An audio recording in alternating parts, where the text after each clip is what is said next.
ધરપકડ કર્યા બાદ શ્રીમાન ડોનાલ્ડ ટ્રમ્પે જે પત્રકાર પરિષદ કરી અને એ પત્રકાર પરિષદમાં એમણે જે કારણો આપ્યા એ કારણો તમને દેખીતી રીતે બહુ ક્ષુલ્લક લાગે છે. દાખલા તરીકે એમણે એવું કીધું કે નિકોલસ જે છે એ ડ્રગ્સની કાર્ટેલ ચલાવતા હતા, ડ્રગ્સની કાર્ટેલના કારોબારના એ મુખ્ય હતા. એના સંગઠનને ડોનાલ્ડ ટ્રમ્પે થોડા સમય પહેલાં વિદેશી આતંકી સંગઠન એટલે ફોરેનર ટેરરિસ્ટ ગ્રુપ તરીકે આઈડેન્ટિફાઈ કર્યું હતું અને એના વિશે વિધિવત જાહેરાત કરી હતી, યુનાઇટેડ નેશન્સને પણ જાણ કરી હતી અને એ સંસ્થાનું નામ હતું કાર્ટેલ દ સોલુસ.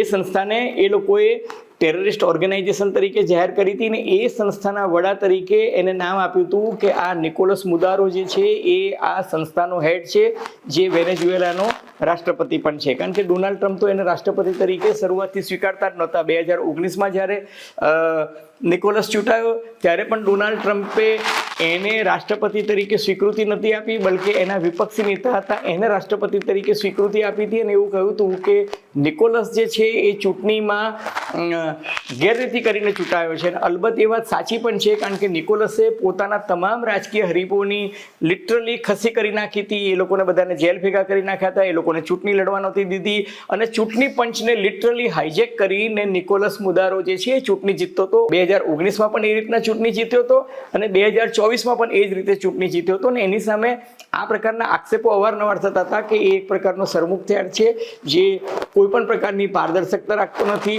ચૂંટણીના નીતિ નિયમો માનતો નથી, વહીવટી તંત્રમાં પોતાને જે કોઈ દુશ્મન ગણાય એ બધા દુશ્મનોનો ખાત્મો બોલાવી દે છે. એટલે આ બધા આક્ષેપો જે છે એ સાચા હતા. અને ડોનાલ્ડ ટ્રમ્પે પહેલી ટર્મમાં તો એની સામે $1.5 કરોડ ઇનામ જાહેર કર્યું હતું.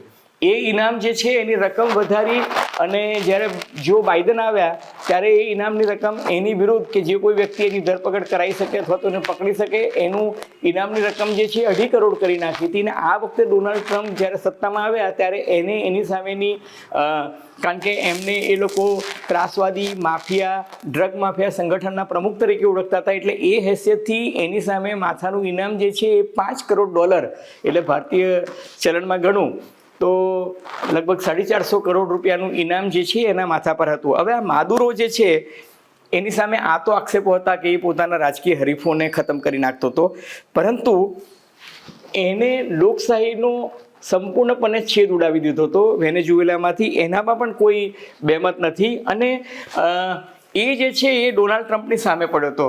મજાની વાત એ છે કે ડોનાલ્ડ ટ્રમ્પે આ ઓપરેશન કર્યું એ પહેલાં મુદારો સૌથી છેલ્લી જો કોઈ વ્યક્તિને મળ્યા હોય તો એ ચાઇનીઝ ડિપ્લોમેટ હતા.